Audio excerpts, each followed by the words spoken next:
বন্ধুরা, আজ আমরা দেখে নেব যে একটা মাত্র এক্সারসাইজ, হ্যাঁ শুধু একটা মাত্র এক্সারসাইজ করে কিভাবে আমরা ঘরেই আমাদের ওজন কমাতে পারি, আমাদের হিপ পা টোন আপ করতে পারি, এর সঙ্গে চেস্ট শোল্ডার আর্মস তাকেও আমরা টোন আপ করতে পারি।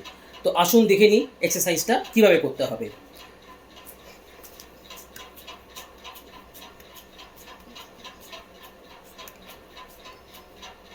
হ্যাঁ, এতটাই সোজা এই এক্সারসাইজটা। এটা প্রথমে 10 করে আপনারা 3 বার করুন, তারপরে আস্তে আস্তে নাম্বার বাড়িয়ে আপনারা 50 করেও এটাকে 3 বার করতে পারেন। তো শুধু একটা জিনিস খেয়াল রাখতে হবে, যদি কারো কোমরে ব্যথা থাকে, যদি হাঁটুতে ব্যথা থাকে বা অ্যাঙ্কেলে পেন থাকে, তারা কিন্তু এইভাবে জাম্প করে এক্সারসাইজটা করবেন না। তারা কিভাবে এক্সারসাইজটা করবেন, তারা এইভাবে দাঁড়িয়ে একবার একটা করে পা শরীরের থেকে দূরে সরাবেন আর এইভাবে হাতের মুভমেন্ট করবেন।